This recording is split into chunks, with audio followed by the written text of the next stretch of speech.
sombong punya harta, jangan sombong punya tahta, jangan sombong punya rupa yang cantik. Jangan, teman-teman saudaraku sekalian, Allah dengan mudah bisa menghilangkannya darimu. Bahkan jangan sombong punya ilmu, Allah dengan mudah dapat mencabutnya darimu. Jangan sombong. Bismillahirrahmanirrahim. Wa min afatil lisan, salah satu dari bahaya-bahayanya lisan adalah as-sukhriyah bil muslim, adalah merendahkan, menghina seseorang, mengejek seorang muslim. Wal istihza bih, dan menghina dia, ngata-ngatain, istihzaan terhadap orang tersebut. Wadhahik alaih, mentertawakan seseorang. Istighfafan, karena merendahkan orang tersebut, menghina orang tersebut. Wahdigaran lah, atau merendahkan orang itu. Qala Allah Ta'ala, Allah Subhanahu wa taala berfirman, ya ayyuhalladzina amanu la yashar qaumun min qaumin. Wahai sekalian orang-orang beriman, janganlah satu kaum merendahkan, menghinakan, mengejek kaum yang lain. Asa ayyakunu khairam minhum, siapa tahu kaum tersebut lebih baik daripada yang menghina.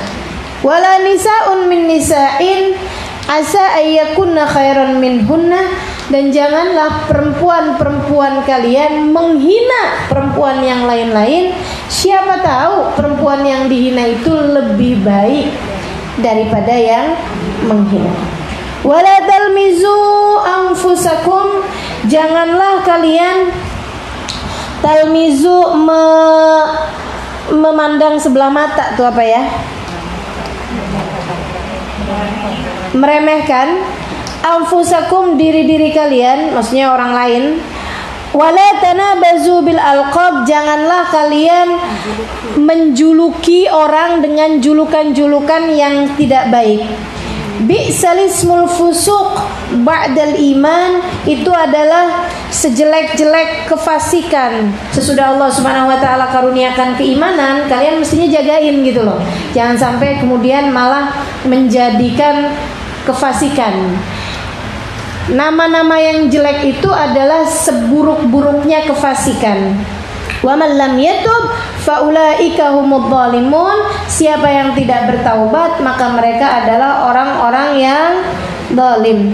Wa qala alaihi salatu wassalam, dan bersabda pula baginda kita Nabi besar Muhammad sallallahu alaihi wasallam, bihasbimri'in minasyarr an yahgar akhahul muslim, cukup sebagai sebuah keburukan bagi seseorang apabila seseorang merendahkan orang lain atau menghina orang lain sesama muslim, saudaranya sesama muslim. Jadi nggak usah menghina orang, nggak usah jelek-jelekin orang, karena belum tentu kita lebih bagus daripada dia. Emang betul ya. Iya, jadi nggak usah gitu. Kita nggak pernah tahu gitu kan, kita lebih baik apa enggak dari orang lain gitu. Dan ibu-ibu sekalian, ilmu ini seperti yang sering saya sampaikan kepada teman-teman semuanya, bukan untuk melihat orang lain. Ya, si itu tuh kerjaannya suka jelek-jelekin saya. Si ini nih kerjaannya suka merendahkan saya. Bukan. Ilmu ini ada untuk kita mengintrospeksi, menjadi cermin, menjadi kaca bagi kita untuk kita melihat diri kita. Jangan sampai kita mengerjakan yang seperti itu. Saudara sekalian saya mengatakan, kita enggak pernah tahu. Jangan mencela orang lain karena dia ahli maksiat. Ada banyak di antara para hamba-hamba Allah Subhanahu wa taala yang kemudian menjadi hamba yang tercinta di sisi Allah sebelumnya adalah ahli maksiat. Banyak loh teman-teman saya sekalian, yang asalnya pemabuk, Fudail bin Iyad salah satunya. Yang asalnya pemabuk, Ibrahim ibn Adham salah satunya. Yang asalnya perampok, Abu Bakar ibnul Hawari salah satunya. Sehingga sekalian saya muliakan, akan tetapi ketika Allah Subhanahu wa taala mengangkat mereka, memberdirikan mereka, meninggikan derajat mereka, kita ditinggalnya jauh di atas kita. Sehingga sekalian saya muliakan, maka jangan pernah remehkan orang lain, entah itu karena dia itu tadi ya ahli maksiat, apalagi kalau kamu meremehkan seseorang hanya karena dia miskin misalnya. Sehingga sekalian saya muliakan, kalau pandanganmu terhadap kemuliaan seseorang itu, kalau kaya berarti mulia, kalau miskin berarti hina, bisa jadi kamu akan lebih memuliakan Abu Lahab, Abu Jahal daripada Nabi Muhammad. Karena siapapun tahu Abu Lahab, Abu Jahal lebih kaya daripada Nabi Muhammad alaihissalam. Jangan sampai kalau kamu dihidupkan di zamannya sahabat, kamu jadi siapa nih kalau kemudian pandanganmu terhadap seseorang tergantung dari berapa banyak dia punya materi. Hati-hati teman-teman saya sekalian, nggak gitu caranya. Jangan hina seseorang hanya karena dia jelek misalnya, gitu ya. Ada berapa banyak hamba-hamba Allah yang soleh-solehah, tapi secara tampangnya dia bukan orang yang cantik, gitu ya. Kalau kemudian pandanganmu terhadap melihat kecantikan itu berarti kalau orang cantik dia mulia dalam pandanganmu, kalau dia jelek dia hina dalam pandanganmu. Bisa jadi kalau hidup di zamannya Nabi, kamu lebih akan mengikuti Ummu Jamil, istrinya Abu Lahab, daripada Sayyidah Khadijah, daripada Sulaim, daripada sahabat-sahabat perempuan yang lain. Karena tentu saja siapapun tahu Ummu Jamil adalah perempuan, boleh dikatakan ratu kecantikannya kota Mekah, teman-teman saya sekalian. Jangan pandangan kita, jangan hina orang lain hanya karena kemiskinan, hanya karena rupa, hanya karena bahkan maksiat, gitu ya. Kita benci perbuatannya, tapi kita tidak benci orangnya. Kita benci perbuatannya, tapi kita nggak benci orangnya. Kita nggak pernah tahu, teman-teman, siapapun kita nggak pernah tahu. Dan itu nilai kedewasaan yang ditetapkan oleh Habib Abdullah bin Abu Bakar Al-Aidarus. Habib Abdullah, teman-teman saya sekalian, ngelihat anaknya, Masya Allah ibadahnya, Masya Allah akhlaknya, Masya Allah ilmunya. Cuman ada satu sifat yang Habib Abdullah takut anaknya ini belum memilikinya. Apa itu? Tawadhu. Takut anaknya belum punya tawadhu. Jadi mau ngetes anaknya. Panggil anaknya, Abu Bakar namanya. Bakar, lebih, Mbah, Abah nih mau ada urusan, saya meminta tolong sama kamu nak. Abah lagi ada pengen tahu sesuatu, pengen ngerti ilmu sesuatu. Jadi Abah minta sama kamu bantuin Abah. Lebih, Bah, coba carikan di luaran sana yang kamu lebih bagus daripada dia, kamu lebih baik daripada dia, bawain ke sini. Makhluknya Allah yang kamu lebih baik daripada dia. Anaknya keluar dengan serta-merta kerjain perintah ayahnya. Yang saya lebih baik daripada dia. Oh, banyak kayaknya. Dia kemudian jalan gitu, saya lebih baik daripada dia. Ini udah bagus ya. Dia nggak ngelihatnya secara materi. Beliau tidak melihatnya secara rupa. Walaupun beliau cakep, nggak dicarinya orang yang jelek-jelek mukanya gitu. Yang saya lebih baik daripada dia, yang lebih bagus daripada dia, berarti nih yang mukanya jelek-jelek nih saya bawain ke bapak nih gitu. Enggak gitu. Beliau juga nggak nyari orang-orang yang miskin-miskin nih ya. Berarti saya lebih baik daripada dia, saya kaya dan miskin. Enggak. Beliau nyarinya orang yang ghairil maghdubi alaihim waladdallin, gitu kan? Orang yang enggak baik itu adalah maghdub alaihim, orang yang dimurka sama Allah ataupun orang-orang yang sesat jalan. Siapa mereka? Ahli maksiat kepada Allah Subhanahu wa taala atau orang tidak beriman. Kan begitu? mulai jalan, berangkat nyari tempat orang yang memungkinkan untuk minum minuman keras. Ketemu. Anjing. Ada orang lagi mabok. Om, ikut yuk om. Ikut yuk. Mau ngapain? Abah saya lagi mau undang makan. Oh iya deh. Walaupun lagi mabok, kalau urusan makan boleh juga gitu ya. Sambilan agak susah gitu jalannya karena masih lagi mabok, dia pun jalan.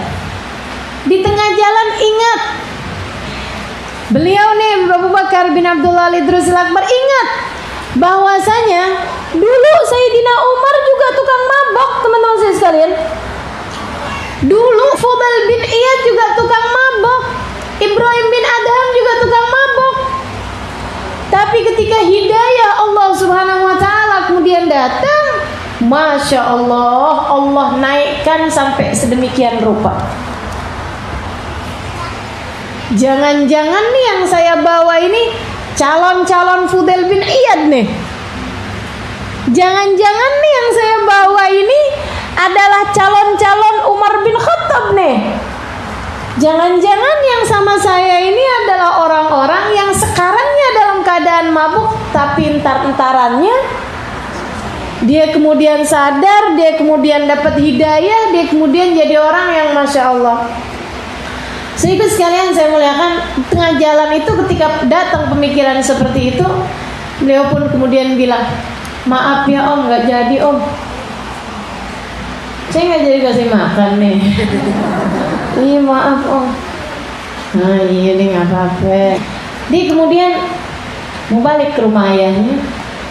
Dia mau bilang gak ada ya, gak ada orang Islam yang saya lebih baik daripada dia. Tapi terus mikir, tunggu dulu, abah kan gak bilang orang Islam, siapa aja kok, begitu kan ya. Artinya kalau saya bawa orang non muslim juga abah gak apa-apa nih kayaknya. Jadi dia kemudian nyari, teman-teman sekalian, pergi ke tempat penyembahan berhala, maksudnya ke orang-orang yang memang tidak beriman. Nyampe di sana, beliau kemudian bilang sama orang tersebut, Pak, Bapak mau nggak saya undang ke rumah mbah saya? Mbah saya lagi siapin makan ke Bapak. Oh gitu. Ini kan nggak mabok ya? Boleh juga. Ini emang jamnya makan siang nih dan saya juga nggak jelas makan di mana, boleh? Bentar ya, saya selesain dulu. Ya selesain urusannya, habis itu kemudian yuk. Di jalan dia kemudian ingat bahwa ada banyak dari hamba-hamba Allah yang kemudian dicinta sama Allah, yang asalnya juga orang yang kafir kepada Allah. Ketika hidayah datang, teman-teman sekalian, Masya Allah, Masya Allah, Allah kemudian kasih kepada mereka nilai yang sangat besar sekali. Ada banyak kan yang asalnya kafir, kemudian ketika hidayah Allah datang, Sayyidina Umar salah satunya, kemudian banyak orang-orang yang asalnya nyembah berhala masuk Islam atau kafir masuk Islam, kemudian jadi orang-orang yang benar. Bahkan nih di Indonesia sendiri, pribumi yang asli dari Indonesia kan dulunya kan animisme nyembah patung, nyembah pohon, nyembah batu kan gitu ya. Gitu. Tapi kan ketika kemudian hidayah datang, Wali Songo datang ke sini, bisa jadi penyebab Islamnya ribuan orang. Nih akhirnya nih anak-anak cucu-cucunya ke bawah-bawahnya, Masya Allah, Masya Allah. Gitu ya. Kita nggak pernah tahu. Jadi akhirnya beliau ketika ingat seperti itu, maaf Pak, katanya gitu, nggak jadi saya kayak undang Bapak. Oh gitu nak. Ya udah nggak apa-apa deh, saya balik aja lagi ke sana. Dia pun kemudian balik lagi, nggak ada nih, mau pulang. Dilihatnya ada anjing lagi nyari-nyari makanan tempat sampah, kurapan pula.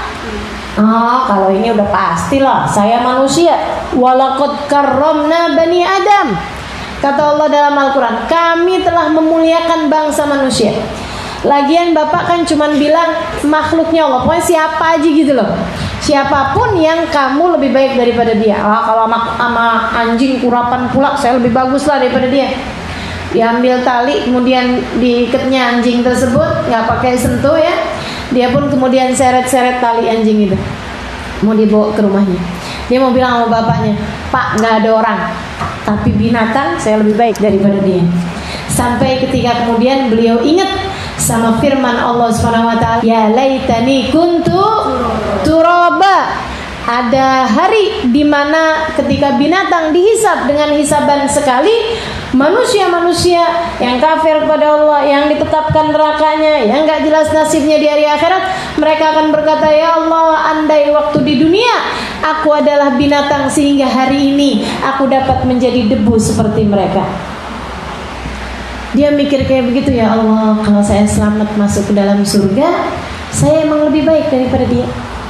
Tapi kalau saya sampai nggak selamat masuk ke dalam surga, saya di neraka, saya akan berharap andai hari ini saya adalah dia. Maka bagaimana mungkin saya merasa saya lebih baik daripada binatang ini. Dia pun kemudian melepaskan ikatan binatang tersebut. Dia pulang. Dia bilang sama ayahnya, bah, nggak ada. Ternyata semua yang ada di alam semesta ini, saya adalah makhluknya Allah yang paling hina. Semuanya lebih baik daripada saya. Semuanya lebih baik daripada saya. Katanya abahnya, al-an qad sirta rajulan. Sekarang nak, kamu menjadi laki-laki dewasa. Jangan-jangan kita belum ada yang dewasa. Karena selama ini kita masih melihat kita lebih baik dari si fulan, si faltan, si fulana, si faltan. Melihat orang yang pakaiannya terbuka, kita bilang, ih, neraka, kayaknya kangen tuh sama dia tuh. Ngelihat orang yang pakaiannya tertutup sampai lebar banget tertutupnya, kita bilang, lebay. Ngelihat orang yang ahli maksiat, kita bilang, ya ampun, naudzubillah min dzalik. Jangan sampai saya kenal sama dia, jangan sampai sedekat sama dia, jangan sampai berurusan sama dia. Alhamdulillah. Begitu ngelihat orang yang ahli taat, ngerjain taat gitu kemana-mana, kita bilang, palingan juga ria. Lantas siapa yang tidak kamu rendahkan? Lantas siapa yang tidak kamu hinakan? Teman-teman saya sekalian, ngelihat orang yang bodoh-bodoh gak ngerti ilmunya, itu dia orang yang tidak dikehendaki baik oleh Allah Ta'ala. Bukankah Allah bilang siapa yang dikehendaki baik oleh Allah akan diberikannya pemahaman dalam ilmu? Dia gak dibikin sama Allah mau hadir majelis ilmu, berarti dia bukan orang dikehendaki baik sama Allah. Ngelihat orang yang berilmu, dia mah cuma bisa ngomongnya doang. Yang malingnya belum tentu, mendingan juga kayak saya, nggak ngerti, jadinya juga kalau ngelanggar emang karena nggak ngerti. Dia udah ngerti ilmunya tetap juga dilanggar, itu hisabnya lebih besar lagi. Lantas siapa yang bisa kamu muliakan, teman-teman sekalian? Ngelihat orang yang lebih tua, kamu bilang, ya Allah, itu daftar maksiatnya pasti udah panjang banget. Ngelihat anak kecil, belum punya banyak taat dia. Siapa yang kamu muliakan, saudariku sekalian saya muliakan? Jika setiap kali melihat setiap orang, kamu melihat dengan pandangan sebelah mata. Jika setiap kali kamu melihatnya dengan pandangan mencari kekurangan-kekurangannya. Nggak pernah ada ketemu ceritanya bisa memuliakan orang. Justru sebaliknya, kalau kamu mau lihat kekurangan, lihatlah dirimu. Lihatlah dirimu. Katanya seorang alim kepada muridnya, seorang syekh kepada muridnya, Syekh pernah ketemu setan nggak? Kata muridnya, oh kamu pengen lihat setan nak? Iya saya tuh pengen tahu deh Syekh, namanya setan kayak apa. Ngaca aja kamu. Teman-teman sekalian, itu jelek banget ya. Tapi kalau dipikir-pikir, bener. Kita nih, apaan yang diajakin setan kita ikutin? Bener gak? Ya Allah, sama setan. Ketika setan bilang, ih kamu masya Allah ya gitu, nggak kayak si fulana si faltana. Emang yang lain-lain tuh belum pada pergi ngaji gini gitu segala macem, kamu udah begini, kamu udah begitu. Ember. Ya Allah, teman-teman saya sekalian. Jadi emang bener banget, kalau kamu pengen lihat setan, ngaca. Tuh yang dibalik cermin itu dia setan. Kita sering yang ngikutin jalan dia, ngelihat orang lain gak ada yang bagus, teman-teman sekalian. Kayak ada kita semuanya yang paling bagus. Ngelihat si ini kita rendahkan, lihat si itu kita hinakan, lihat si ini gak ada bagus-bagusnya, lihat si itu. Innalillahi wa inna ilaihi raji'un. Saatnya menangisi diri kita, saudara sekalian. Saatnya kita angkat tangan seraya mengatakan, ya Allah, hamba-Mu yang satu ini yang gak ngerti diuntung ini, ya Allah, berikan kepadanya jalan hidayah-Mu, karuniakan kepada hatinya rasa hati yang benar, sehingga memahami makna dari segala kejadian dan faham bahwa dia bukan siapa-siapa. Saudaraku sekalian, saya melihatkan tuh Bapak Bahiyah tuh, salah satu contoh orang yang saya lihat, ya Allah, boro-boro mau menghina orang lain, dia ngelihat dirinya tuh nggak ada bagus-bagusnya. Ngelihat orang lain semua bagus loh. Lihat Habib Umar tuh, Halimah. Habib Umar rajul kabir. Habib Umar nih ya, Halimah ya, orang yang benar-benar besar banget. Iya Bapak. Habis itu ngelihat Hubaba Nur kabir. Hubaba Nur gede. Saya pikir memang Hubaba Nur, Habib Umar orang-orang besar. Satu hari, teman-teman saya sekalian, saya diajak Hubaba Bahiyah berziarah ke tempatnya Ahmad bin Ali Al-Habsyi, cucu dari penulis Maulid Simtuturon di Sewun. Datanglah saya berziarah ke sana, bertiga aja saya sama Hubaba Bahiyah, ketemu sama Habib Ahmad. Di hadapan Habib Ahmad, Hubaba Bahiyah bercerita. Dia bilang, Ahmad, saya ini beberapa minggu ini saya lagi tinggal di Daruz Zahra. Masya Allah, anak-anak Daruz Zahra itu kayak malaikat-malaikat. Saya kan anak Daruz Zahra, saya langsung. Katanya Hubaba Bahiyah, Ahmad, itu mereka tiap kali saya masuk ke musola selalu ada anak-anak itu sedang ibadah kepada Allah. Saya sampai mikir kapan mereka tidurnya. Masya Allah. Teman-teman sekalian, saya anak Daruz Zahra-nya. Saya juga bolak-balik ke musola juga. Dan memang tiap kali ke musola ada aja anak-anak yang lagi ibadah. Tapi kan ganti-gantian. Musolanya memang ada aja orang ibadah. Kita mau datang jam berapa? Jam 10 malam, 11 malam, 12 malam, 1 malam, 2 malam, 3 malam, pasti ada aja anak yang lagi ibadah. Entaran anak yang dari Kenya, entaran anak yang dari Singapura, entaran anak yang dari Indonesia, kelihatan ya?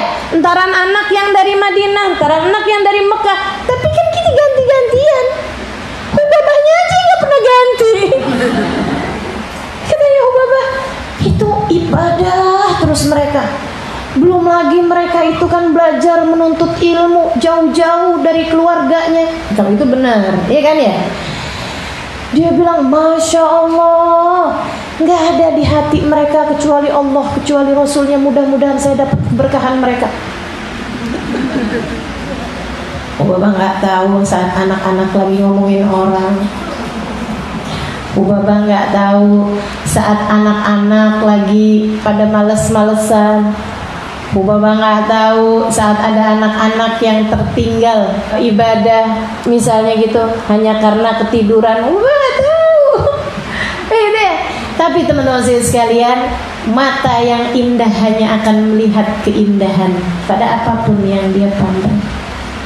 Maka jika selama ini yang kau lihat hanyalah keburukan dari diri setiap orang, tidak ada masalah dengan mereka. Yang masalah adalah matamu sendiri. Sebab mata yang buruk hanya akan bisa melihat keburukan pada diri setiap orang. Coba nih, waktunya berkaca. Untuk kita jadiin waktu-waktu yang berjalan semakin baik, semakin baik. Waktunya kita introspeksi diri. Jangan sampai kemudian perasaan bahwa kita lebih baik dari si fulan, si faltan, si fulan, si faltan, kemudian sampai terkeluarkan dari lisan-lisan kita. Teman-teman saya sekalian, menghina si fulan, merendahkan si fulan, menjelekan si fulan, ngetawain si fulan. Ya Allah, ya Allah, seremnya.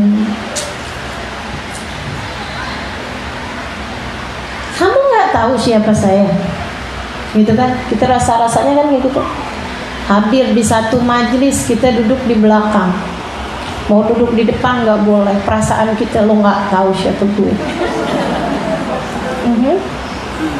Kita lagi duduk di satu majelis, ada orang gitu lewat begitu aja, kita ke senggol-senggol, kita lihat siapa sih nih? Ya ampun, biasa aja kali mau ngaji mah, gitu ya. Emangnya sih siapa sih pengen dia mau lebih baik itu dari saya, gitu kan perasaan kita tuh. Ya ampun. Sedikit sekalian saya melihatkan Habib Umar bin Hafid udah ngajar, udah punya pondok pesantren, sudah dimuliakan orang di mana-mana. Teman-teman saya sekalian saya muliakan. Dulu lagi zamannya Habib Hasan Asy-Syatiri masih hidup, beliau hadir di majelisnya Habib Hasan, duduk di tempat mana aja beliau dapat. Duduk di tempat mana aja yang beliau dapat. Kalau beliaunya nggak mau ngajar, yang ngajar Habib Hasan Syatiri. Beliau hadir mau ikut mendengarkan. Kalau datangnya lebih awal, beliau akan duduk di depan. Memang softnya lagi di situ. Kalau kemudian beliau datangnya terlambat, sehingga kemudian duduk di belakang, belakang aja. Nggak ada apa-apa. Gitu ya, biasa-biasa aja. Saya murid, saya duduk di mana aja yang saya dapat. Sehingga sekalian saya muliakan. Abis dengar kayak begitu, saya juga gitu. Saya datang ke majelis, saya duduk di mana aja. Tapi perasaan saya tuh duduk di belakang, padahal mestinya saya duduk di depan. Itu namanya tawadhu untuk ditinggikan. Ya sama aja, itu kesombongan yang terselubung, teman-teman saudara sekalian. Kesombongan yang terselubung. Ini gimana nih caranya? Padahal serem kalau kita dengar hadisnya Nabi Muhammad alaihi wasallam, la yadkhulul jannah man kana fi qalbihi mithqala dzarratin min kibr. Enggak akan dimasukkan ke dalam surga orang yang di dalam hatinya terdapat satu biji darah dari kesombongan. Ini kayaknya saya bukan sebiji darah nih. Jangan-jangan hati ini selama ini dipenuhi dengan kesombongan. Ya Allah, ya Allah. Nggak bermanfaat harta, nggak bermanfaat ilmu, nggak bermanfaat bahkan ibadah jika diiringi dengan kesombongan. Saudara sekalian saya muliakan, yang punya urusan semua Allah, maka tawadhu'lah kepada setiap hamba-hambanya Allah. Syekh Abdul Qadir Jailani mengatakan, saya dapat derajat di sisi Allah tinggi ini, katanya Syekh Abdul Qadir Jailani, karena saya bisa nyari berkah bahkan kepada anjing-anjing di jalanan. Saya bisa nyari berkah pada setiap orang yang saya temui dimanapun saja berada. Saya bisa nyari berkah pada anak-anak kecil. Ketemu anak kecil, ya Allah nggak punya dosa, doain saya biar Allah ampunin dosa saya. Ketemu orang tua, ya Allah taatnya udah banyak, tolong doain saya apa yang bisa saya lakukan untuknya, biar saya bisa kamu doain, biar saya bisa kamu sayangi. Ngelihat anjing, ya Allah makhluknya Allah, ya Allah apa nih, oh lagi kehausan, bawain air. Makhluknya Allah, hambanya Allah Subhanahu wa ta'ala. Mudah-mudahan dengan saya memberi pertolongan kepada makhluknya, penciptanya akan menyayangi saya. Dia bilang, begitu cara berpikir saya kepada setiap hamba Allah Subhanahu wa ta'ala, Allah pun menaikkan derajat saya pada derajat yang tinggi di sisinya. Kita kenapa nggak naik-naik? Ya ini sih,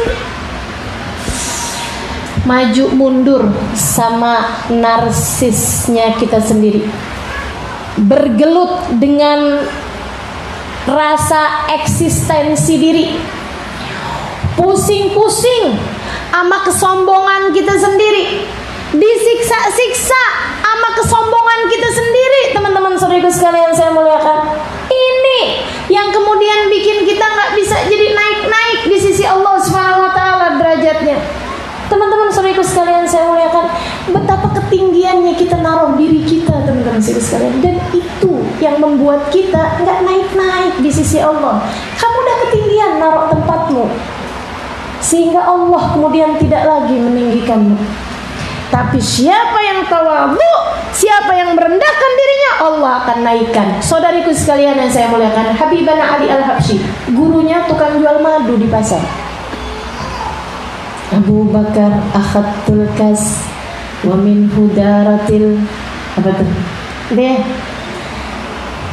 Katanya Habib Ali Al-Habsyi, saya berguru kepada Habib Abu Bakar Al-Attas. Kenapa bisa ketemu gurunya? Gurunya tukang jual madu, teman-teman sekalian. Gurunya Habib Ali. Habib Ali nggak pernah ketemu dia. Sampai Habib Ali udah dewasa begini begitu segala macam. Satu hari Habib Ali lagi pergi ke pasar, lihat ada seseorang, cahayanya, wih, masya Allah, luar biasa. Habib Ali langsung datang pada orang tersebut, diciumnya tangannya, diciumnya tangannya. Dia bilang, anggap saya muridmu, terima saya di sisimu. Orang itu tersenyum, kemudian mengatakan, ya Ali, aku sudah memberi perhatian padamu, bahkan dari sejak kamu masih berada dalam sulbi ayahmu. Kenapa Habib Ali bisa melihat cahaya pada diri orang tersebut? Karena Habib Ali setiap ngelihat orang, lihat cahayanya, teman-teman saya sekalian. Kalau kita tiap lihat orang, lihat kekurangannya, gimana mau ketemu cahaya? Kalau setiap orang yang kamu lihat kekurangannya, bagaimana mungkin kamu bisa melihat cahayanya? Fokusmu kepada diri sendiri, kamu lihat kelebihannya. Kamu tempatin dirimu ketinggian, teman-teman saudaraku sekalian. Kamu kalau mau nadah sesuatu, mesti naruhnya di bawah, betul nggak? Ada air nih mancur dari atas ke bawah, kamu naruh embernya di atas, ya nggak bakalan bisa penuh, nggak bisa dapat apa-apa, teman-teman sekalian. Kalau kamu mau dapat banyak, taruhlah di bawah. Semakin di bawah, semakin kucurannya nyampe semua kepadanya. Yang tawadhu, sehingga akhirnya kamu bisa dapetin semuanya. Bisa lihat cahaya yang dilihat Habib Ali Habsyi, bisa lihat hamba-hamba tercinta di sisi Allah Subhanahu wa taala. Datang seorang kepada Imamul Haddad, dia bilang, Bib, zaman sekarang nggak ada wali, nggak ada kasih Allah Subhanahu wa taala. Kata Habib Abdullah bin Alawi Al-Haddad, walinya banyak, akan tetapi bagaimana mata yang buta bisa melihat mereka? Walinya Allah banyak, tapi matamu yang kamu lihat dirimu dengan segala kehebatannya, dirimu dengan segala ketinggiannya, dirimu dengan segala ilmu dan ibadahmu, membuat kamu tidak bisa melihat cahaya-cahaya Allah yang ada di hadapanmu. Saudariku sekalian yang saya muliakan, mari jangan ketinggian lihat diri. Katanya Hubaba Bahia, ya Allah Halimah, kalau Allah buka aib-aib kita di hadapan hamba-hambanya, gak akan ada sesiapapun mau duduk di samping kita. Benar banget teman-teman sekalian. Kalau dibuka aib-aib kita di antara hamba-hambanya, apa yang Allah tahu tentang kita dengan segala keburukan kita dibuka di hadapan hamba-hambanya, gak ada yang hadir di majelis saya, gak ada yang mau berada duduk di samping dirimu karena buruknya keadaan kita yang sesungguhnya. Alhamdulillah Allah tutup aib-aib kita. Alhamdulillah. Udah bagus-bagus ditutupin aibnya, jangan kemudian jadi ngeliatin aib-aibnya orang. Aib mereka apa-apanya dibandingkan aibmu. Aib mereka nggak ada apa-apanya dibandingkan aibmu. Betul apa enggak? Apakah sesudah kamu mendengar hal yang seperti ini masih juga kemudian ngelihat si fulan, si faltan, si fulan, si faltan, iya tuh dia nggak cukup ngormatin saya, dia nggak cukup. Teman-teman saudara sekalian, seberapapun orang merendahkanmu masih kurang rendah dibandingkan dengan hak dirimu sendiri. Kalau ada suamimu lagi marah-marah, kamu memang dasar kurang ajar. Seberapapun dia ngata-ngatain dirimu, sebenarnya itu masih ketinggian dibandingkan dengan hakikat diri kita yang sesungguhnya. Betul nggak? Betul nggak? Betul nggak? Lantas apa hakmu untuk kemudian menjawab? Abang pikir abang juga suami yang benar. Kemudian kamu cari aib-aibnya, kemudian kamu sampaikan padanya. Nggak ada, teman-teman sekalian. Nggak gitu caranya jalanin kehidupan. Tidak begitu caranya menjalankan kehidupan. Yuk, biar cara mikir kita benar. Karena kalau cara mikirmu benar, hidupmu bakalan benar, teman-teman sekalian. Kalau hidup kita benar, cara mikir ke Allahnya benar, semuanya bakalan benar ke depan-depan. Insya Allah. Yuk, belajar untuk memandang diri sesuai dengan hak kita. Katanya guru saya, ada namanya Syekh Umar Al-Khatib. Salah satu dari orang-orang yang saya kagumi keilmuannya, saya kagumi penataan hatinya. Salah satu dari murid Habib Umar bin Hafid terbaik, salah satu dari putra Tarim terbaik, orang dengan ilmu yang masya Allah luar biasa, ahli fikih paling terkemuka. Habib Umar kalau nggak bisa ngajar fikih, yang gantiin beliau Syekh Umar Khatib namanya. Pinter banget teman-teman sekalian, pinter pakai banget. Beliau satu hari ngasih ceramah gitu, ngasih kajian. Beliau bilang kayak begini, at-tawadhu minan nabi tawadhu, at-tawadhu minal awliya tawadhu, at-tawadhu min Syekh Abu Bakar bin Salam tawadhu, at-tawadhu min Habib Ali Al-Habsyi tawadhu. Dia bilang amma minnana fahuwa ma'rifat qadrun nafs. Dia bilang Nabi Muhammad tawadhu itu tawadhu beneran. Tawadhu merendahkan diri. Merendahkan dirinya Nabi Muhammad itu baru tawadhu. Merendahkan dirinya para sahabat-sahabat Nabi itu baru tawadhu. Merendahkan dirinya para wali-wali itu baru tawadhu. Habib Abdullah bin Alawi Al-Haddad ketika kemudian beliau bilang, semoga Allah menyelamatkan kita dari api neraka, semoga Allah mengumpulkan kita dengan orang-orang soleh, itu tawadhu. Tawadhu. Beliaunya pimpinan orang-orang soleh, teman-teman saya sekalian. Ketika beliau ngomong di kitabnya ini kan banyak banget nih kalimat-kalimat tawadhu beliau. Sedikit sekalian itu tawadhu. Dari Habib Ali Al-Habsyi, Habib Ali Al-Habsyi dalam ucapan-ucapan beliau yang dituliskan, kita suka dengerin kalau lagi haul beliau itu ya. Mudah-mudahan Allah merahmati kita semuanya. Nabi Muhammad ibadah. Kalau kita bukan ibadah, kita hidupnya tidur mulu, kita hidupnya males mulu. Itu kalau beliau yang ngomong tawadhu, teman-teman saya sekalian. Nggak ada beliau hidupnya tidur mulu. Kalau kita,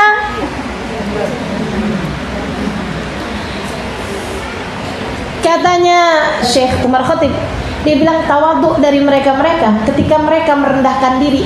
Ketika mereka ngomong yang kayak begitu, itu memang mereka merendahkan diri. Nabi ketika datang ke rumah seseorang, budaknya nyuguhin makanan buat Nabi Muhammad. Dia ketika tahu bahwa ini yang datang Nabi Muhammad, Nabinya Allah, orang yang namanya ada di pintu surga, orang yang bawa kita ke surga. Masya Allah, dia bawa nampannya tuh gemeteran. Mau nyuguhin makanan ke Nabi, ketika dia faham siapa Nabi Muhammad, sampai gemeteran. Nabi ketika lihat dia, Nabi Muhammad bilang, haunan alaik, kata Nabi, innama ana rajulun Quraisy ya'kulul qadid. Bu, yang tenang. Ibu pikir saya siapa? Saya hanyalah putranya Abu Thalib, anak yatim yang diasuh. Innama ana yatimu Abu Thalib. Sesungguhnya aku hanyalah anak yatim yang diasuh sama Abu Thalib. Saya biasa makan dendeng kering, saya biasa makan ikan asin. Kalau di kita gitu ya, saya biasa makan ikan asin. Ibu yang tenang, saya bukan siapa. Nabi kalau ngomong kayak gitu tawadhu, teman-teman saya sekalian. Nabi kalau ngomong kayak begitu tawadhu, serius sekalian saya muliakan. Nabi ketika beliau bilang la tagumuli, jangan berdiri buat saya, jangan berdiri buat saya, duduk aja, nggak usah kalian berdiri buat saya. Itu Nabi lagi tawadhu, teman-teman saya sekalian. Nah kalau itu tawadhu, emang beneran tawadhu, serius sekalian. Amma minnana, katanya beliau. Tapi kalau aku, kalau kamu, kalau kita lagi bilang ya Allah, kita nih ya nggak punya amal ibadah, emang beneran? Betul nggak? Kita nih ya durhaka bener sama Allah, bukan lagi tawadhu, emang beneran. Kalau kamu lagi bilang saya duduk di belakang, emang pantasnya juga iya. Saudaraku sekalian saya muliakan, orang itu ya nendang saya, tapi saya emang nggak apa-apa, emang mestinya juga nggak apa-apa. Saudaraku sekalian saya muliakan, kalau kita tawadhu minnana, kita merendah-rendahkan diri kita kayak apaan rendahnya, fahuwa ma'rifat gadrun nafs, itu bukan tawadhu, akan tetapi tahu diri. Saya dengar itu jelek banget sih, tapi iya, emang beneran teman-teman saya sekalian. Tawadhunya kita tuh bukan tawadhu, jadi jangan sok-sok tawadhu. Enggak ada, kita masih belum mencapai derajat tawadhu, ketinggian. Jadi wali dulu baru kamu tawadhu. Begitu kan ya? Jadi orang, misalnya nih, orang yang derajatnya 90, ketika dia kemudian nempatin dirinya di 60, di 50, kan namanya tawadhu. Merendahkan dirinya, derajatnya 90, dia taruhin dirinya 60, kan begitu? Sekalian saya melihat. Nah kalau orang derajatnya 10, dia taruhin dirinya di 30, 40, walaupun itu kelihatannya rendah dibandingkan dengan 70, 80, kan itu masih lebih ninggiin diri daripada tempat yang semestinya. Halo? Betul nggak? Ya Allah. Kalau Sayyidina Imam Asy-Syafi'i bilang, ilahi lastu lil firdausi ahla wala ahwa ala naril jahimi. Ada yang bilang itu ucapan Imam Syafi'i, ada yang bilang itu ucapannya Abu Nawas. Tapi yang pasti itu adalah ucapan orang soleh, teman-teman saya sekalian. Ya Allah, saya nggak pantas buat masuk surga, tapi saya juga nggak kuat sama api neraka. Itu mereka lagi tawadhu. Tapi kalau kita lagi bilang ya Allah, saya nggak pantas masuk surga, Allah bilang emang iya. Tapi saya juga nggak kuat sama api neraka, emang iya juga. Tapi kamu masih berani-berani ngerjain dosa. Kita mau bilang apa? Kita rendah-rendahkan diri kita, emang rendah kita. Sedikit sekalian saya muliakan. Mudah-mudahan Allah ajarkan kita cara yang benar melihat diri sendiri. Semoga Allah ajarkan kepada kita cara yang benar melihat diri sendiri. Semoga Allah ajarkan kepada kita cara yang benar melihat diri sendiri, sehingga kita dapat menjalani kehidupan sesuai dengan porsi, sehingga kita bisa menempatkan diri sesuai dengan derajat kita yang sesungguhnya, teman-teman saudaraku sekalian. Amin ya rabbal alamin, birahmatika ya arhamar rahimin, bijudika ya ajwadal ajwadin, innahu waliyyu dzalika wal qadir alaih. Wa sallallahu ala sayyidina Muhammadin wa ala alihi wa sahbihi wasallam, walhamdulillahi rabbil alamin. Jangan berani mati kalau nggak bawa cinta sama Nabi. Soalnya kalau nggak bawa cinta sama Nabi, bawa apa coba? Bawa apa kira-kira? Saya bawa sholat ustazah. Sholat yang mana? Yang sambil sholat semua pikiran-pikiranmu tetap jalan? Yang sambil sholat hati kadang masih bisa ghibahin orang? Apakah jenis sholat semacam itu yang akan kamu bawa sebagai bekal menuju kematian? Kita mah sholat aja bu, jangan ditinggal juga sholatnya. Akan tetapi layakkah ia sebagai bekal untuk kamu menuju kepada negeri akhirat, selamat dari murka dan berhasil masuk ke dalam surga? Saya rasa sholat kita masih jauh untuk menjadi sholat yang layak membuat kita menerima balasan sebesar itu. Mau bawa apa ke akhirat? Bawa sedekah. Seberapa banyak sedekahmu? Sudahkah ada di antara kita yang mampu bersedekah dengan setengah harta yang dia punya? Adakah di antara kita yang sudah berani bersedekah dengan 1/4 harta yang dia punya, atau bahkan sekedar 10% harta yang dia punya? Bukankah lebih mudah bagi kita itu selama ini untuk membawa harta kita ke pasar, duit kita, kemudian kita belanjakan daripada kita sedekahkan? Bukankah yang kita rasakan selama ini, uang 100.000 kalau dibawa pergi ke mall rasanya dikit banget, tapi begitu mau dimasukkan ke dalam kotak sumbangan rasanya jadi kayak gede banget, bukan begitu? Assalamualaikum warahmatullahi wabarakatuh.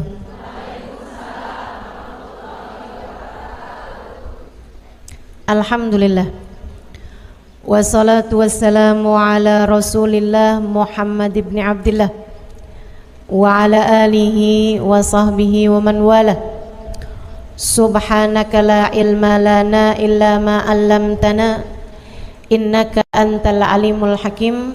Rabbi shrah li sadri wa yassir li amri wahlul 'uqdatan min lisani yafqahu qawli, amma ba'du. Baik, sebelum kita mulai, kita akan baca niat belajar bersama-sama. Mudah-mudahan ilmunya nanti sekali lagi jadi ilmu yang manfaat buat kita sekalian. Bismillahirrahmanirrahim. Nawaitu ta'allum wa ta'lim wan naf'a wal intifa' wal mudzakarah wat tadhkir wal ifadah wal istifadah wal hidza 'ala tamassuk bi kitabillah wa sunnati rasulillah sallallahu alaihi wa alihi wasallam wa du'a ilal huda wa dilalata alal khair ibtigha'a mardatih wa qurbih wa thawabih wa husnil khatimah ma'al lutfi wal afiyah wa salahil akibah birahmatika ya arhamar rahimin. La hadratin Nabi Muhammad sallallahu alaihi wasallam wa alihi washabihi azwaji wa dzurriyyati wa ahli baiti waslimu jamil anbiya wal mursalin wal ulul ajma'in anna Allah yaghfir lahum wa yarhamhum wa ya'li darajatihim fil jannah wa yanfa'una barakatihim wa asrarihim wa anwarihim wa ulumihim wa nafaatihim fid din wa dunya wal akhirah. Al-Fatihah, baca bersama-sama. A'udzu billahi minasy syaithanir rajim. Bismillahirrahmanirrahim. Alhamdulillahi rabbil alamin arrahmanir rahim maliki yaumiddin iyyaka na'budu wa iyyaka nasta'in ihdinas siratal mustaqim siratal ladzina an'amta 'alaihim ghairil maghdubi 'alaihim waladdallin. Amin. Taqabbalallahu minna wa minkum, taqabbal ya karim.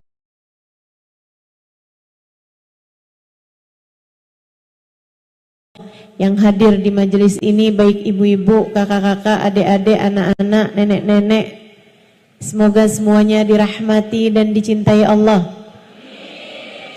Semoga semuanya disayangi dan disyafaati Rasulullah Baginda Muhammad sallallahu alaihi wa ala alihi wa sahbihi wasallam, sehingga mudah-mudahan di hari akhirat nanti Allah perkenankan kita ada dalam rombongan Nabi besar Muhammad, ada di belakang benderanya Nabi besar Muhammad, termasuk di antara kelompok orang-orang yang diselamatkan Allah Subhanahu wa taala pada hari di mana hanya ada satu kelompok yang diselamatkan Allah, yaitu kelompoknya baginda Nabi besar Muhammad, yang kata beliau Adam wa man dunahu tahta liwa'i yaumal qiyamah. Nabi Adam dan nabi-nabi yang sesudahnya hanya akan berada di belakang benderaku di hari akhirat nanti. maka yang ada di belakang Nabi adalah kelompok yang selamat. Siapa yang ada di belakang beliau? Para nabi-nabinya Allah. Siapa yang ada di belakang beliau? Para rasul utusan Allah. Siapa yang ada di belakang Nabi Muhammad? Para wali-walinya Allah Subhanahu wa taala.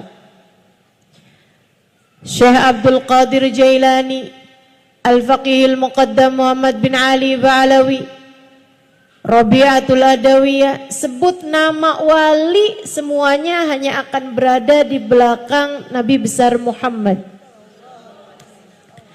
Siapa yang ada di belakang Nabi Muhammad? Para sahabat-sahabat Nabi besar Muhammad sallallahu alaihi wasallam. Sayyidina Abu Bakar ada di belakang Nabi, Sayyidina Umar, Sayyidina Uthman, Sayyidina Ali, Zubair bin Awam, Khalid bin Walid, Zaid bin Haritha, Usama bin Zaid. Para sahabat-sahabat Nabi besar Muhammad sallallahu alaihi wa ala alihi wasallam hanya akan berada di belakangnya Nabi besar Muhammad. Siapa yang ada di belakang Nabi Muhammad? Alun Nabi sallallahu alaihi wasallam, keluarga Nabi sallallahu alaihi wasallam. Sayyidah Fatimah, Sayyidah Zainab, istri Nabi Muhammad, Sayyidah Khadijah, Sayyidah Aisyah, Sayyidah Sofia, Sayyidah Hafsah, Sayyidah Salamah, semuanya akan ada di belakang Nabi Muhammad. Cucu-cucu Nabi Muhammad, Sayyidina Hasan, Sayyidina Husain, Sayyidina Ali Zainal Abidin, Sayyidina Muhammad Al-Baqir, Sayyidina Musa Al-Kadhim, Sayyidina Al-Muhajir Allah Ahmad bin Isa. Para habaib-habaib yang mulia, semuanya akan berada di belakangnya bendera Nabi besar Muhammad. Maka orang soleh dari zaman Nabi Adam sampai zaman akhir, yang solehnya semua hanya akan jadi pasukan, rombongan di bawah kepemimpinan Nabi besar Muhammad. Artinya, kalau kita, kalau kamu, kalau saya tidak ada dalam rombongannya Nabi Muhammad, artinya kita tidak termasuk di antara mereka yang selamat. Kita nggak bisa bilang saya nggak harus ada di belakangnya Nabi kok. Saya maunya adanya di belakangnya Imam Ghazali. Imam Ghazalinya ada di belakang Nabi Muhammad. Artinya kalau kamu tidak mau ada di belakang Nabi Muhammad, kamu adanya di belakang Fir'aun, adanya di belakang Abu Lahab, adanya di belakang Abu Jahal, adanya di belakang Namrud, Haman, adanya ikutan sama pasukannya Iblis Al-La'in. Sedikit sekalian saya muliakan, cuman ada dua kelompok. Kelompok yang selamat ada di belakang Nabi Muhammad. Kelompok yang tidak selamat ada di belakang orang-orang yang dimurka oleh Allah Subhanahu wa taala, yang Allah sebut dengan siratal ladzina an'amta alaihim, kelompoknya Nabi Muhammad, maghdubi alaihim waladdallin, kelompok-kelompok yang tidak berada di belakangnya Nabi besar Muhammad. Semoga kita semua, anak-anak kita, cucu-cucu kita, orang tua kita, suami kita, semua orang-orang yang kita sayangi, semuanya tidak terhalang dari berada dalam rombongan Nabi besar Muhammad. Ustazah, memangnya muat semuanya tuh? Muat semuanya. Muat semuanya, sampai ke anak-anak cucu kita semuanya muat untuk ada dalam rombongannya Nabi Muhammad. Cuman ada yang di depan, ada yang di tengah, ada yang di belakang gitu. Biar kata di belakang nggak apa-apa deh, yang penting masuk gitu. Sedikit sekalian, kenapa gitu? Sebab Nabi Muhammad adalah manusia yang terindah, manusia paling tercinta di sisi Allah, manusia yang Allah Subhanahu wa taala jadikan sebagai pemimpin seluruh umat manusia dari dunia hingga kelak di hari akhirat. Sangat indah. Kayak apa sih nih? Biar kita cinta menabi. Biar kalau kita cinta di akhirat, semoga kita semua ada di belakang Nabi Muhammad. Seperti apa keindahan Nabi Muhammad? Sebab ada istilah tak kenal maka tak sayang. Kita meminta kepada Allah Subhanahu wa taala, semoga Allah jadikan hati kita semakin hari semakin sayang sama Nabi Muhammad. Semakin hari semakin cinta sama Nabi Muhammad. Semakin hari semakin rindu kepada Nabi besar Muhammad. Semakin hari semakin dekat dengan baginda Nabi besar Muhammad. Sehingga mudah-mudahan di dunia kita hidup dengan mengikuti jalannya. Di akhirat nanti kita pun akan ada dalam rombongan beliau insyaallah. Amin ya rabbal alamin. Alangkah indahnya dirimu, wahai baginda Nabi besar Muhammad sallallahu alaihi wasallam. Pengen kenal, pengen tahu nabinya. Yuk, dengerin saya mau cerita tentang Nabi Muhammad. Dengerinnya bukan cuman pakai telinga, karena telinga bisa lupa apa yang telah ia dengar. Akan tetapi saya memintamu untuk mendengarkan dengan telinga hatimu, untuk mendengarkan dengan hatimu agar apa yang kamu dengar dengan hati tidak mudah keluar lagi. Telinga bisa lupa apa yang dia dengar, tapi hati tak pernah lupa siapa yang dia cinta. Saya selalu sampaikan di mana-mana tempat, jangan berani mati kalau nggak bawa cinta sama Nabi. Menurut saya begitu. Saya nggak akan berani mati kalau nggak bawa cinta sama Nabi. Dan saya berharap juga semua teman-teman seperti itu. Jangan berani mati kalau nggak bawa cinta sama Nabi. Soalnya kalau nggak bawa cinta sama Nabi, bawa apa coba? Coba. Bawa apa kira-kira? Saya bawa sholat ustazah. Sholat yang mana? Yang sambil sholat semua pikiran-pikiranmu tetap jalan. Yang sambil sholat hati kadang masih bisa ghibahin orang. Yang sambil sholat hati kadang-kadang bisa suudzon sama orang. Yang sambil sholat pikiran kemana-mana. Apakah jenis sholat semacam itu yang akan kamu bawa sebagai bekal menuju kematian? Kita mah sholat aja bu. Kita mah sholat aja dek. Jangan ditinggal juga sholatnya.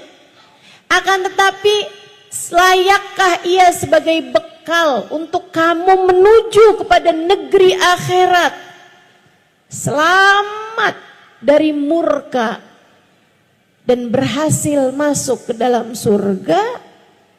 Saya rasa sholat kita masih jauh untuk menjadi sholat yang layak membuat kita menerima balasan sebesar itu.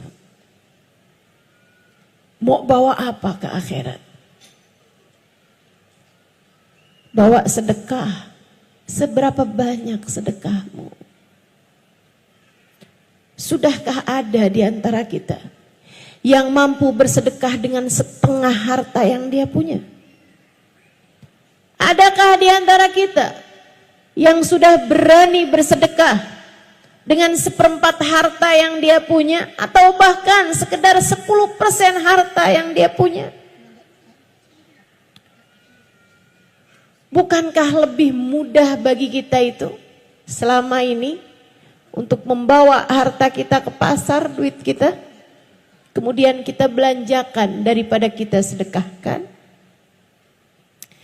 Bukankah yang kita rasakan selama ini, uang 100.000 kalau dibawa pergi ke mall rasanya dikit banget, tapi begitu mau dimasukkan ke dalam kotak sumbangan rasanya jadi kayak gede banget, bukan begitu? Saudaraku sekalian yang saya muliakan, mau pulang bawa apa? Bawa sedekah, saya rasa belum layak. Saya adalah istri yang solehah, saya akan boleh masuk surga dari pintu manapun yang saya inginkan sesuai dengan janji Nabi Muhammad. Betul, nabinya berjanji seperti itu, iya. Tapi sesolehah apakah dirimu itu terhadap suamimu? Pernah nggak suami manggil, kamu masih sibuk pegang handphone? Iya. Betapa seringnya kita selama ini menyia-nyiakan suami kita. Saya sih belum berani bawa apa-apa buat mati. Satu-satunya harapan saya, satu-satunya andalan saya, satu-satunya tabungan saya, satu-satunya simpanan saya adalah baginda Nabi besar Muhammad, yang dalam keadaan apapun selalu berkata, ummati, ummati, ummati. Yang dalam keadaan seganas apapun, sedahsyat apapun, se-ekstrim apapun, Nabi tak pernah lupa kepada kita umatnya. Kita hanya perlu memastikan bahwasanya saat kita mati nanti ada cinta di hati kita kepadanya. Kita bawa masuk ke dalam alam kubur kita. Kita bawa masuk untuk perpisahan kita dengan dunia yang fana ini. Saudaraku sekalian saya muliakan, kita pengen tahu nih nabinya kayak apa, biar gede cinta kita kepadanya, biar semakin besar sayang kita padanya. Saudaraku sekalian, katanya sahibul maulid ad-dibai, kana sallallahu alaihi wasallam ahsanan nasi khalqan wa khuluqa wa ahdahum ilal haqqi sabqa. Nabi Muhammad sallallahu alaihi wasallam adalah manusia yang paling indah, paling cakep. Apanya? Khalqan, penciptaannya, fisiknya, zahirnya, wa khuluqan, dan akhlaknya, kepribadiannya, karakternya, hatinya, zahir, batin, semuanya paling indah, paling cakep. Apanya? Mukanya paling cakep, badannya paling cakep, bentuk tubuhnya paling cakep, akhlaknya juga paling cakep, senyumnya paling cakep, tatapan indahnya paling cakep, semuanya cakep. Sallallahu alaihi wa ala alihi wa sahbihi sallam. Katanya Sayyidina Sayyidina Hasan bin Thabit alaihi ridwanullah, seorang pujangga Arab, Beliau mengatakan tentang Nabi Muhammad, wa ahsanu minka lam tara qattu ainu wa ajmal minka lam talidin nisa'u wa ajmalu minka lam tara qattu ainu wa ahsanu minka lam talidin nisa'u. Kata beliau, yang lebih cakep darimu wahai Nabi, mustahil ada mata manusia siapapun yang pernah memandangnya. Tak akan pernah ada mata memandang wajah lebih indah daripada wajahnya Nabi besar Muhammad.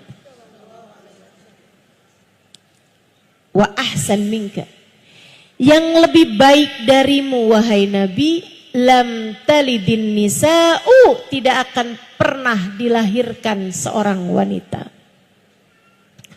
Khuliqta mubarra'an min kulli aibin ka'annaka qad khuliqta kama tasha'u. Engkau wahai Nabi terlahir tanpa celah. Engkau wahai Nabi terlahir tanpa ada kurangnya. Engkau wahai Nabi Muhammad terlahir tanpa memiliki aib. Ka'annaka qad khuliqta kama tasha'u, seolah-olah engkau lahir sesuai dengan pintamu. Kalau ada orang sebelum lahir boleh pesan dulu. Kamu misalnya sebelum lahir nih, kamu ditanya duluan, kamu pengen mata kayak gimana? Pengen hidung kayak gimana? Pengen mulut kayak gimana? Pengen badan kayak gimana? Itu yang akan lahir yang seperti Nabi Muhammad SAW. Kayak boleh dapat pesen gitu. Nabi kita Muhammad SAW, keindahan beliau. Nabi Muhammad kulitnya putih. Bukan putih kayak putih pucat gitu, bukan. Putih kemerahan. Apabila beliau sedang malu atau sedang marah, ada semburat merah di pipi beliau sallallahu alaihi wasallam. Merona merah pipi beliau sallallahu alaihi wa ala alihi wasallam. Wajahnya lebih kebulat daripada memanjang. Para sahabat meriwayatkan, kami kalau melihat Nabi lebih kebayangnya kepada bulan purnama. Alisnya seperti nun, hidungnya seperti alif, bibirnya seperti mim. Saudaraku sekalian, alfiyul anfi, mimiyul fami, nuniyul hajib. Hidungnya seperti alif, kecil, mancung, tinggi. Gak kayak saya. Saya lebih mirip huruf ta. Lebar dan berbaring. Alhamdulillah. Gak apa-apa. Yang beginian ini kita gak harus contoh. Gak harus, oh Nabi mukanya kayak gitu, saya pengen juga. Nabung, pergi ke dokter, operasi plastik. Biar hidungnya kayak hidung Nabi, huruf alif. Alisnya kayak alis Nabi, huruf nun yang terbalik. Bibirnya penuh, merah. Saya sulam aja deh kalau gitu. Nggak perlu. Kita nggak perlu mencontoh wajah Nabi besar Muhammad sallallahu alaihi wa ala alihi wasallam. Yang kita perlu adalah mencontoh akhlak beliau sallallahu alaihi wasallam. Yang perlu kita contoh adalah cara Nabi Muhammad mempergunakan matanya, mempergunakan hidungnya, mempergunakan telinganya, itu yang perlu kita contoh. Akan tetapi masalah bentuk secara fisik bukan merupakan sunnah yang perlu kita ikuti. Saudara sekalian yang saya muliakan, Nabi besar Muhammad sallallahu alaihi wasallam giginya putih, kecil-kecil. Nabi Muhammad alaihi salatu wassalam, gigi beliau itu ada gingsulnya karena peristiwa perang. Ya, pernah di saat perang Uhud, itu gigi beliau kena pukul sehingga ada yang jatuh giginya dan juga ada yang giginya jadi gingsul. Alaihi salatu wassalam. Nabi kita Muhammad sallallahu alaihi wasallam bulu matanya lentik. Rambut beliau ikal. Tidak lurus, tidak juga keriting. Sampai dengan beliau wafat di usia 63 tahun hanya ada beberapa lembar rambut putih di rambut beliau, sisanya semuanya hitam. Nabi Muhammad matanya jernih, hitam-hitamnya sangat hitam, putih-putihnya sangat putih. Mata beliau sampai dengan tuanya tidak ada urat-urat di matanya, tetap bening seperti bayi baru dilahirkan. Nabi kita Muhammad alaihi salam tangannya berisi. Sahabat meriwayatkan, saya pernah kepegang segala macam kain-kain yang lembut-lembut, bahkan sutra. Akan tetapi saya tidak pernah menyentuh sesuatu yang lebih lembut daripada kulit Nabi besar Muhammad sallallahu alaihi wasallam. Saudara sekalian saya muliakan, Nabi Muhammad jalannya tegap. Beliau tidak sangat tinggi, tidak pendek tentu saja. Nabi Muhammad tidak besar, gemuk, tidak juga kurus tentu saja. Nabi Muhammad proporsional, akan tetapi meskipun beliau bukan yang paling tinggi, dimanapun saja beliau berada bersama dengan para sahabat-sahabatnya, selalu yang terlihat lebih dulu adalah wajah indah Nabi besar Muhammad sallallahu alaihi wasallam. Jadi mau lagi kumpul berapa ribu orang juga, ada di antara mereka yang tinggi-tinggi juga, mata tuh kalau udah ada kumpulan, ada nabinya, pasti yang kelihatan duluan adalah Nabi besar Muhammad. Idza jalasa fi majlisihi baina ashabihi ka'annahul qamar bainal anjumiz zuhur. Nabi kalau sedang kumpul bersama dengan para sahabat-sahabatnya seperti purnama di antara bintang gemintang di angkasa di kala malam. Kalau lagi ada purnama, bintang-bintang di sekitarnya kelihatan, tapi kecil-kecil. Cahaya paling terang adalah cahayanya Nabi besar Muhammad. Mudah-mudahan Allah izinkan mata kita meski penuh dosa ini untuk suatu hari nanti dapat memandang wajah indah Nabi besar Muhammad sallallahu alaihi wa alihi wasallam insyaallah. Amin ya rabbal alamin. Para sahabat meriwayatkan,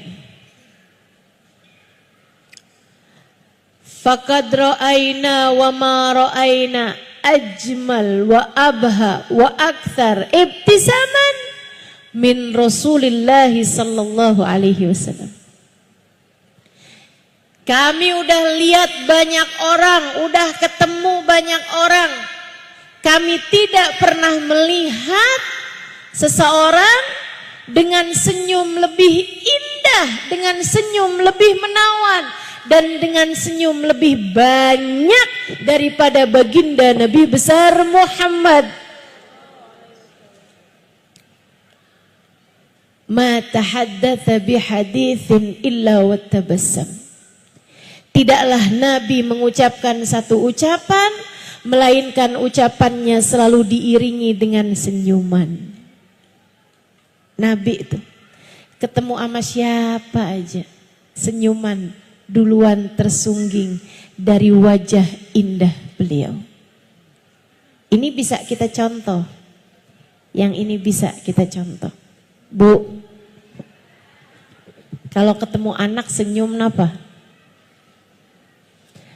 Anak tuh kangen loh disenyumin sama ibunya. Biar kalau kamu gak ada nanti, anak setiap ingat kamu kebayang senyummu.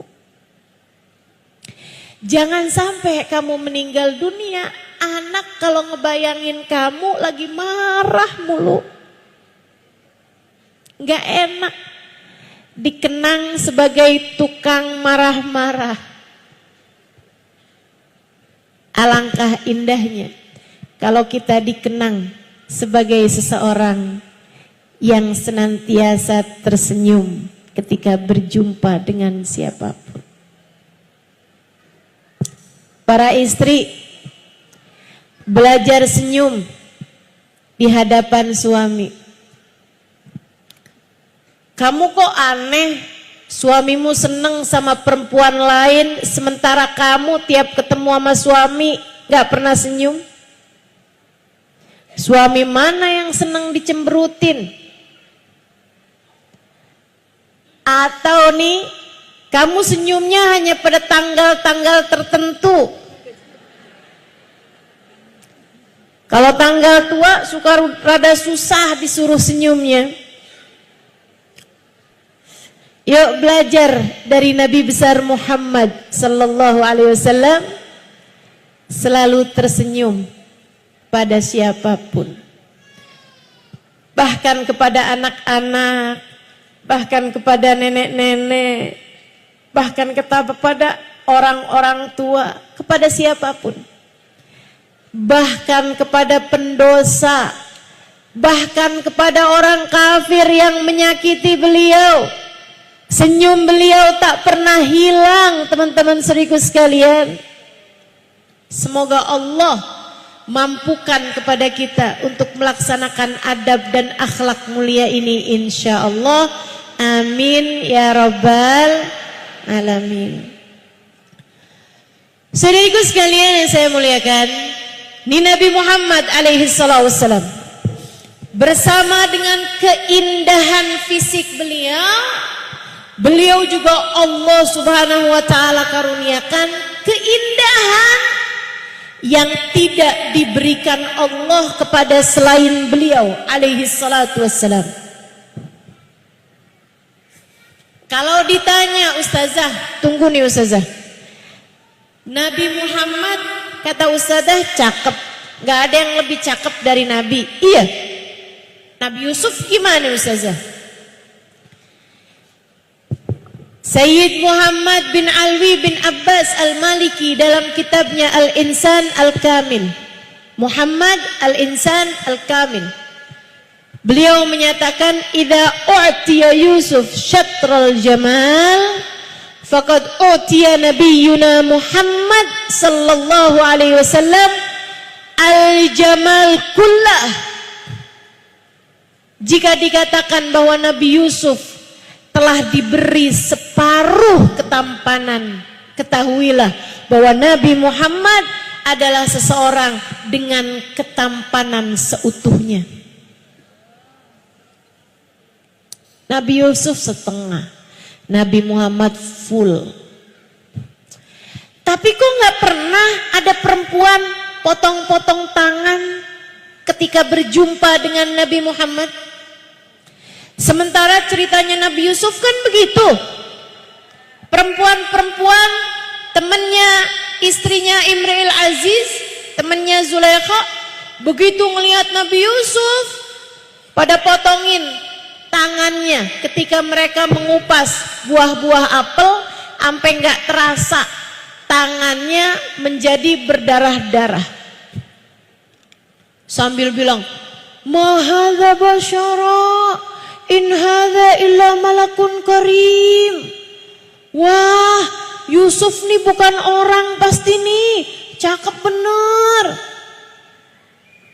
Pastilah dia malaikat-malaikat yang mulia.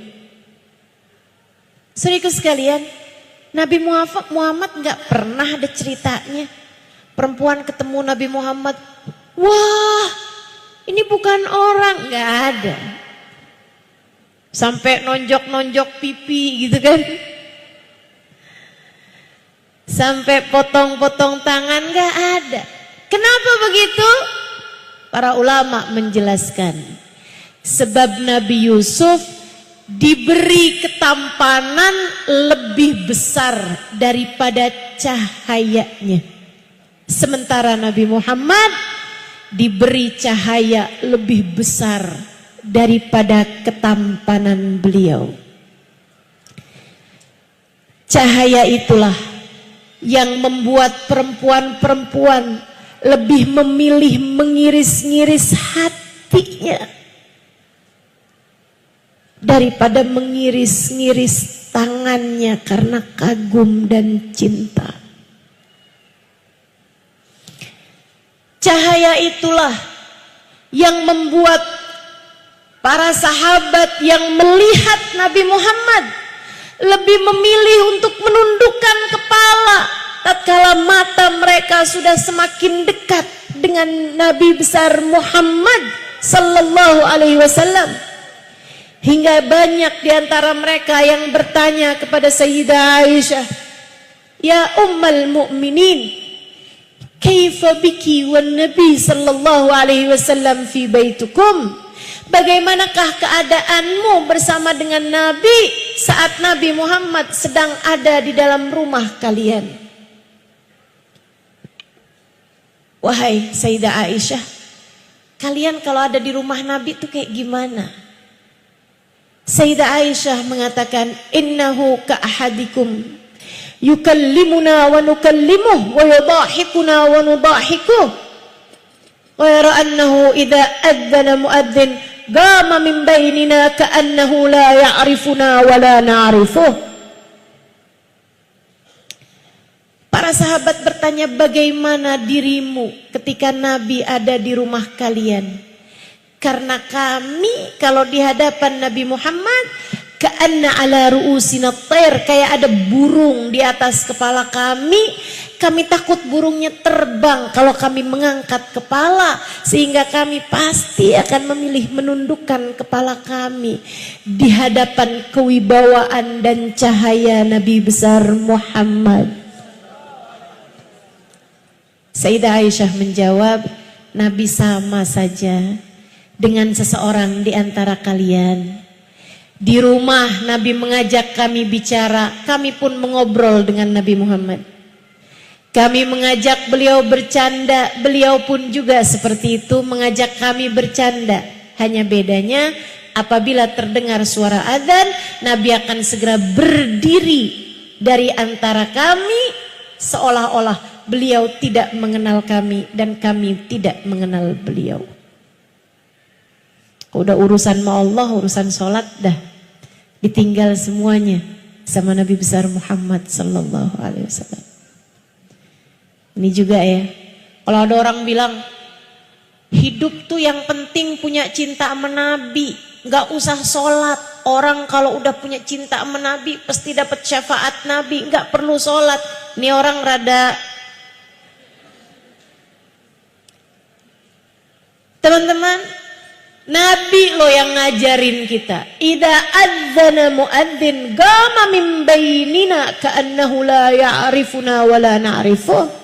Kata Sayyidah Aisyah, lagi bicara, lagi ngobrol, lagi enak-enak, ngerjain apapun, makan atau apa, begitu kedengar suara adzan, Nabi akan segera berdiri seolah beliau tidak mengenal kami, seolah kami tidak mengenal beliau. Tidak ada orang lebih jaga syariat agama Allah daripada Nabi Muhammad. Dan itu yang diajarkan kepada kita, teman-teman saudaraku sekalian. Karenanya kita jalanin syariat agama Allah dengan menupuk cinta pula, sambil menumpuk cinta di hati kita untuk kita bawa pulang ke negeri akhirat nanti. Cinta kepada baginda, manusia terindah yang pernah ada di atas muka bumi ini. Sallallahu alaihi wa ala alihi wasallam. Saudara sekalian yang saya muliakan, ini ketampanan Nabi.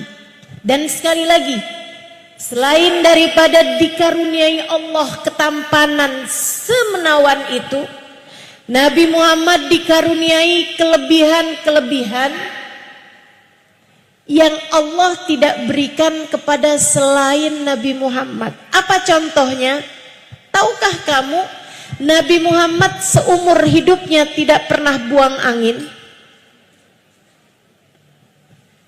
Dek, Kak, Nek, Bu, mohon maaf, Nabi nggak pernah kentut seumur hidup, nggak pernah. Kenapa gitu Ustazah? Karena Allah nggak mau ada aroma-aroma kurang sedap keluar dari tubuh Nabi Muhammad. Bagaimana denganmu?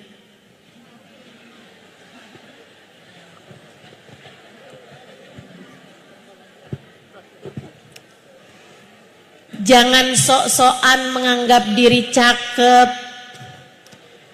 Begitu kentut yang di samping-samping pergi semua. Udahlah, kita mah terima aja, Bu.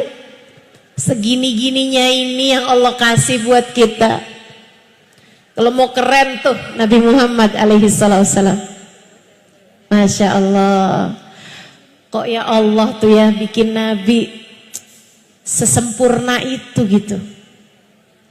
Mata abaqattu taha mutlaqan abada. Bukan hanya nggak pernah buang angin, Nabi Muhammad juga nggak pernah sendawa. Nabi nggak pernah bersendawa. Habis makan? Itu kan kalau bersendawa tuh kalau habis makan pete aromanya. Kalau habis makan ikan asin, baunya luar biasa. Nabi Muhammad tidak pernah bersendawa. Teman-teman saya sekalian, Nabi Muhammad bersin iya. Makanya orang tuh kalau lagi bersin disunahkan untuk mengucapkan Alhamdulillah. Nabi juga tidak pernah menguap, mata sa'ab, nggak pernah nguap. Seumur hidup nggak pernah nguap. Karenanya nguap itu adalah sesuatu hal yang kurang baik. Kamu kalau terpaksa nguap, tutupin mulutnya. Kalau bisa tahanin nguapnya, mulutnya jangan terbuka. Biasanya kalau kita tahanin, hidungnya yang jadi mengembang. Cobain.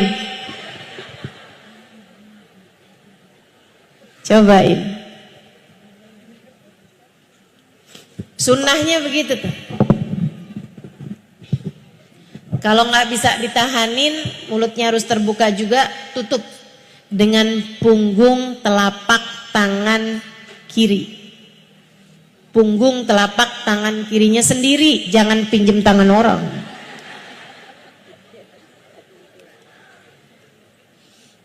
Nabi Muhammad sallallahu alaihi wasallam tidak pernah dihinggapi lalat. Gak pernah. Seumur hidup gak pernah ada lalat hinggap di tubuh beliau yang mulia. Saudaraku sekalian saya muliakan, dan yang lebih ajaib, Nabi itu kalau buang hajat nggak pernah ada bekasnya. Kok bisa Ustazah? Nah ini cerita dari Sayyidina Ibnu Mas'ud alaihi ridwanullah. Makanya teman-teman, kalau ada orang zaman-zaman sekarang nih yang suka ngaco-ngaco aja bilangnya, jangan berlebihan kepada Nabi Muhammad. Nabi Muhammad itu hanyalah seorang manusia. Nabi Muhammad bukan Tuhan. Ya betul itu mah. Siapa juga yang pernah bilang Nabi Muhammad Tuhan? Kalau Tuhan nggak nikah, kalau Tuhan nggak punya anak. Sehingga sekalian saya muliakan, innahu basyarun lakal basyari, innahu kal yaqut bainal ahjari. Nabi Muhammad memang manusia, tapi tidak seperti manusia. Manusia mana yang seumur hidup nggak pernah nguap? Manusia mana yang seumur hidup, mohon maaf, nggak pernah buang angin? Ibu-ibu, teman-teman sekalian, manusia mana yang seumur hidup nggak bisa dihinggapi lalat? Nabi Muhammad memang manusia, akan tetapi tidak seperti manusia.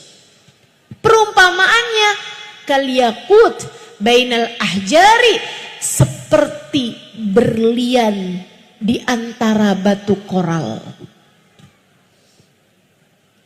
Yang batu koral siapa? Kita. Nabi dibandingkan dengan manusia pada umumnya kayak batu berlian.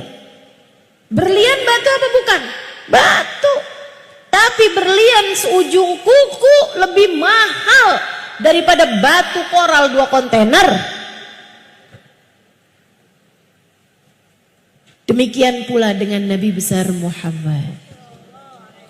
Manusia paling berharga di mata Allah, manusia paling bernilai di mata Allah, manusia yang paling tercinta di sisi Allah, manusia paling mahal dalam pandangan Allah. Mudah-mudahan Allah jadikan kita sebagai sebaik-baik pengikut baginya. Amin ya rabbal alamin. Sehingga sekalian saya muliakan, Nabi Muhammad nggak pernah kelihatan ithru baulin qat. Jadi bekas pipis, bekas BAB beliau nggak pernah kelihatan. Hadisnya diriwayatkan dari Sayyidina Ibnu Mas'ud alaihi ridwanallah.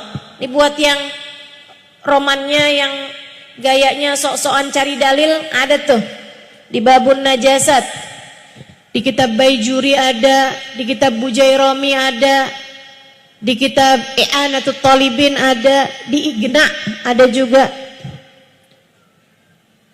Terus yang suka nyari dalil bilang kayak gini, itu kitab apaan sih yang disebutin mau Ustazah? Dah kalau kamu belum ngerti jangan sok-sokan nyari dalil. Saudaraku sekalian yang saya muliakan, di dalam kitab-kitab tersebut diriwayatkan di bab tentang najasat, faslun ittafaqa jami'il ulama bi anna fudalatan nabi sallallahu alaihi wasallam tahirah. Seluruh ulama sepakat bahwasanya semua yang keluar dari tubuh Nabi Muhammad hukumnya suci.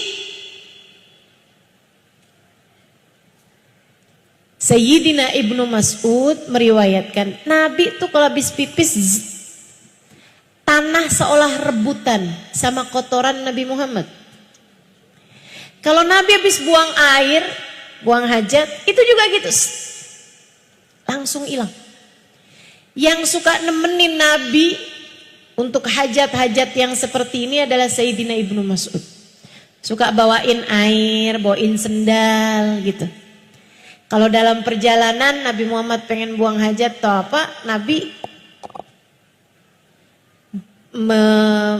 maksudnya Nabi berhenti, yang lain suruh tetap jalan. Nabi hanya akan minta Ibnu Mas'ud buat mendampingi beliau. Katanya Ibnu Mas'ud, Nabi pasti akan mencari tempat yang tertutup untuk beliau buang hajat dan tidak akan buka auratnya kecuali sesudah sampai di tempatnya. Jangan sampai nih kita nih udah mau buang air atau apa gitu ya, kamar mandinya masih di sono, cincingnya dari jauh, angkat bajunya dari jauh, aurat kemana-mana. Tuh kelakuan siapa tuh? Sehingga sekalian saya muliakan, Nabi baru buka auratnya ketika sudah berada di tempat yang tertutup. Dia bilang Nabi, terus sahabat nanya, kamu akan siapkan buat istinjanya? Iya. Akan tetapi katanya Ibnu Mas'ud, saya nggak pernah lihat kotoran Nabi Muhammad. Kok bisa sih? Yang bersihin kotorannya Nabi sendiri. Ibnu Mas'ud enggak juga. Nabi nggak akan bersihin kotoran beliau sendiri, saya pun juga enggak. Terus dibiarin gitu aja, enggak pernah ada kotorannya. Kok bisa begitu? Wa ka'annal ard yatasara ilaih. Aku lihatnya bumi tuh kayak rebutan gitu. Jadi begitu keluar, keluar lagi, keren banget ya. Masya Allah, Masya Allah. Toilet yang Allah siapkan buat Nabi Muhammad. Gak ada yang bisa nyamain nih. Kau urusannya servis dari Allah Subhanahu Wa Taala langsung. Gak akan ada siapapun yang mampu menandinginya. Saudariku sekalian yang saya muliakan,